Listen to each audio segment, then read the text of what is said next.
Well, hi, Riggs. Welcome to Looking Forward Opportunities for Job, Career, Business, and Investment Seekers. Jeff, it's such a pleasure to be here, and thank you for inviting me. Well, it's my joy to have you on because, as I said before we went live, so to speak, I am always impressed and admire people who are entrepreneurial thinkers, who are creative, who are innovative, and you seem to check all those boxes, Riggs. Now, you're an expert on water infrastructure and water technology. And I think a great way to start would be for you to let our listeners know, how'd you get involved in that? I know that you've spent a lot of time in your life on the water, in the water, but this is, sort of a twist from that. You're very correct, Jeff. Is early on, while I was involved in the nonprofit space, I actually learned how to pilot ships and ended up also in the South Pacific on tramp steamers. It was a whole adventure that was glamorous, but extremely slow. And eventually I said, enough of all this. I'd like to get back into the currents of the world.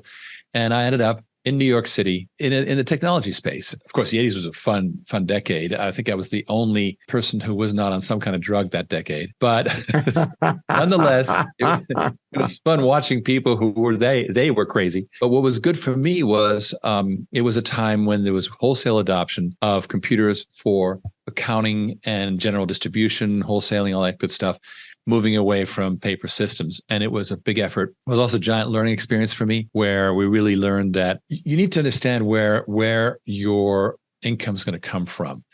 What we were doing was a whole lot of first implementations for people that were very low margin, a lot of time spent to get somebody going, and you don't make a lot of money. The money, it turns out, was in the ongoing decades of IT support that you give these companies, and that's where it pays off. I didn't fully realize it at the time, and I ended up giving away the business to my salesmen, and they did wonderfully from that. Fast forward to the early 90s, I found myself in the .com and fell in love with it. I just had the best time. That was right up to the crash of the year 2000. It was helter-skelter. We had a couple exits, that was fun. But truthfully, I had a chance to do more substantial work after 2000 because things kind of calmed down. So okay, got rid of all the fluff. I remember globe.com. There was this weird thing that there was nothing. And so I got some good work in, and 2005 found me at a software company getting it as the number 2 of the company, getting it onto the NASDAQ, which it did successfully. But I didn't want to stop there. I wanted to be a CEO. And I was offered an opportunity, but not in tech. And that took me to the next phase, which is, okay, I'm a tech guy. I love disruption. I love changing things. I'm very, you might call me ADD. I would have probably been drugged as a kid. I'm just that way. Constantly looking out the window in the classroom, bored to tears. And so what initially we were in an interesting space, very, very interesting space called algae for biofuels, which remains very promising. I have a funny feeling the price of oil is going to be rising again because of what's going on in the place where most of the oil comes from. But I just made a bet on oil over the weekend, and it's already upticking. And I hate to profit from bad news, but I think it's happening. But at the time, we had a wonderful, promising technology, and that was being, we were just moving so fast. And then fracking hit, and all of a sudden the price of oil crashed to below $50. And we realized that algae, for the time being, was a science experiment. And I'd learned from my lesson in the 80s, don't give up, pivot, right? Pivot. And this is my concept of break to build, right? In other words, you're in a weird place, maybe you're going sideways, you're crashing, you're whatever. Okay, now just pull it apart, figure out what's going on, and you can restart. And we did. We took the technology we were using for separation of algae from water to get it out, because it's mostly water, and we applied that to sewage. And all of a sudden we were in the industrial water industry. Wow. And suddenly the media was like, who are you? Because people love to say water is important, but they really don't want to know about sewage. Right. Too much information. And so we found ourselves under the radar. And also we found that the water industry is very, very resistant to change. Now we have a big revolution happening in water, which is that for decades now, central water infrastructure has been underfunded. And even if you had the money, where would you put the giant central plants anymore? I'm here in Pinellas County. It's full of houses. I'm sorry. And nobody wants a sewage plants next to their home. And you're not going to do landfill and build over the water because it'll take 25 years to get the environmental permits. Never going to happen. So it's impossible to do those big central projects like they had the Hoover Dam pre-World War II. Well, they didn't mind if occasionally somebody fell into the concrete cofferdam and died. It was part of the deal. We don't do that, things like that anymore. So the era of these heroic, gigantic projects really have gone away. We are getting more and more problems with infrastructure. Added to that is the fact that the water industry is facing what we call a silver tsunami, where about 7 million jobs are becoming unfilled due to retirement. They're good jobs, engineering jobs, knowledge worker jobs. They're going unfilled. Now, so let's take the two trends here. One is infrastructure falling apart. The other is staffing just dwindling badly. I understand the military wants to start drafting people. I don't think the water industry can draft people. So what's it going to do? Well, the key is the solution to the broken down infrastructure, which is to let industry do its own thing. Already, there's pressure on industry to recycle more. America does not recycle.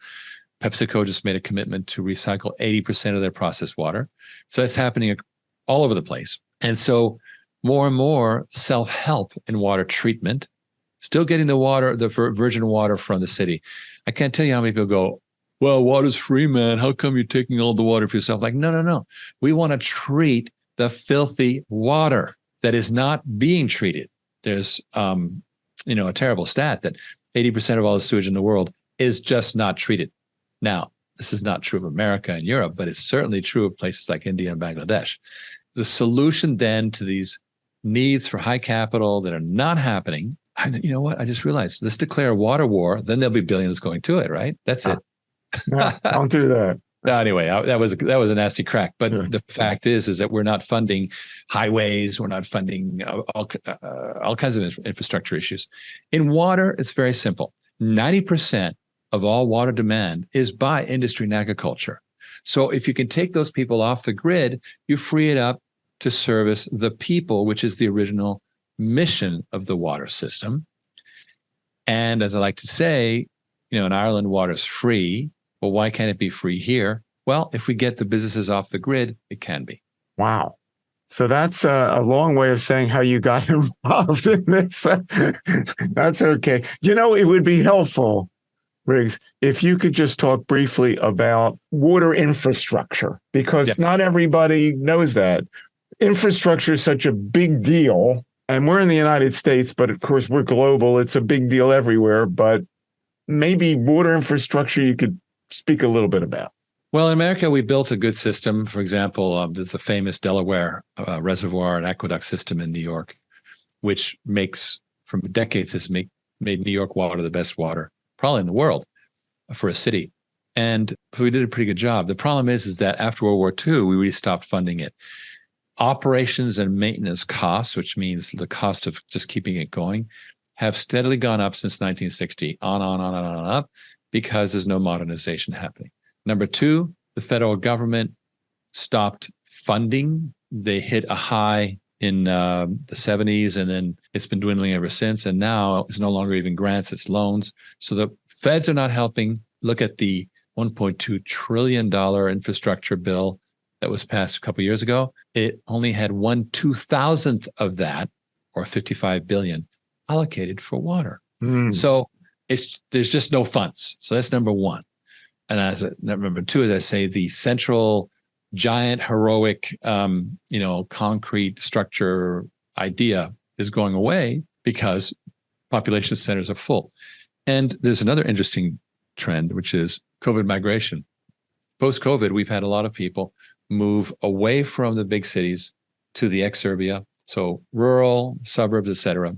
Those are not equipped for these new arrivals. Generally, it's being overstressed. So all of a sudden, you end up in the middle of Pennsylvania, and they're accustomed to having a small population. All of a sudden, it's boomed. That is a problem as well. And so, for example, we did a project in Pennsylvania for a car dealer that needed to relocate. It could only find land where there was no sewage. So we set him up so he was completely independent of sewage. And he got a great deal on the land because it was cheap. And in addition, he didn't have to worry about, miles and miles of sewage. So that is the new model. In terms of numbers, currently we're running behind about $100 billion a year in the US alone on infrastructure spending. Can you just explain, though, what infrastructure is again for people who aren't familiar with it? These giant central plants that do the water treatment is number one. Number two is the network of pipes and pump stations. For example, there's millions of pump stations out there. That's just basically a well with a pump at the bottom. And if you have to go uphill, that's what you use, right? You use these pump stations. And so that's basically the infrastructure that we use. In America, we built that infrastructure to go only one way: receive the sewage, treat it, and then release it. No recycling, which is why America's recycling rates are so terrible. Israel recycles almost 90% of its water. America, less than 1%. So and then we complain about droughts, but we're not recycling. Our company right now is helping New Orleans deal with a tremendous influx of brackish water due to the Mississippi River being very, very low, almost unnavigable. And so salt water is moving into the parishes. And so, yes, the Army Corps of Engineers is barging in fresh water, but we are putting in place these huge desalination systems as fast as we can. But it would be less of a problem if we reused our water properly, if we didn't drain the bucket completely. So that's the other issue. So in short, we have a perfect storm of infrastructure problems, but the good news is there's technology to decentralize it, to pull it away. And Jeff, you know what happened with AT&T. I mean, the breakup of AT&T led to a boom in telecom, MCI, the baby bells, even the internet came out of that, right? Similar thing happening in here. Aquatech is going into a boom. Already we have a unicorn that is servicing some of the high-end clients like pharma. So it's starting to take off on this idea of self-sufficiency. And businesses like self-sufficiency because, number one, they're sheltered from water rate inflation, which is rising fast. Number two, they can recycle, save money. And number three, they have less pesky distractions from the regulators. So they like it. It's workable. And we even have a capital solution, so it's painless. And that is really the new trend. Interesting. Now, you mentioned Israel, and you compared it with the United States in terms of recycling. When we're talking about the problems that exist with water infrastructure, are these problems universal except for Israel? I mean, is this a big problem I should say, a problem that's not being taken care of? Is that similar around the world? Do we find this in Europe? Do we find it certainly you mentioned Africa. So how universal is this? Well, in many places it's far worse. Take a look at India. India is spending $90 billion on hydrological projects in the Himalayas, and they have to channel the water and so forth. But almost nothing on the sewage systems in the cities. And as a result, you have human beings in there with shovels, often passing away and dying from the sewage gas because there's just no infrastructure whatsoever. So it brings us back to what is the solution? Well, Africa, when the cell phone revolution came along, Africa adopted cell phones without even bothering about landlines. They just went straight to the cell phone. Similar thing in places like India. Why spend $1 trillion on an infrastructure for that country when you can just put in place these on-the-spot, treat-in-place solutions, which are now mature? The technology exists, and people can do self-help, and it's much, much cheaper and quicker. So that is emerging for that. Now, Europe has been more diligent than America. I summered a couple of years in near Rome. There was a crater lake, Lago di Bolzano, a beautiful lake, and surrounded by farms. The entire crater was farms. In America, that would make the water green from all the nutrients running into it. the water was limpid, clear. Mm. So obviously the Italians paid attention and made sure that they did not let the outfall from these properties, the fertilizer, get into the lake. So yes, the top European countries are still far ahead of everyone else. UK, not so much. UK went ahead and privatized their reservoirs, and as a result, they're in a sorry state of disrepair. We are very much against privatizing the central water systems. The government does fine with fresh water. Let them keep doing it. They're overwhelmed with dirty water, but that's all we have to do then is take the load off the dirty water. And that's true all over the world. I think China has a big problem with sewage, big problem. Their rivers are disgusting. And they abandoned all that stuff in a rush to industrialize, but now that's coming around to roost. Take a look at Mexico. We have this whole thing called deglobalization happening, where suddenly people trying to sell stuff in America realized that they were at the mercy of China, and then China shut down. And that was a big, severe reality adjustment. And as a result, there's a lot of reshoring going on. People are figuring out how they can make stuff in North America, primarily Mexico. But Mexico has not been very attentive to keeping the water clean. I have a good friend who has a water treatment business in Puebla, Mexico, and the Atoyac River is filthy. It runs rainbows. That is going to have to be handled, and it's going to happen naturally because American companies operating in Mexico tend to mandate what they do in the U.S. already by nature of their own governance.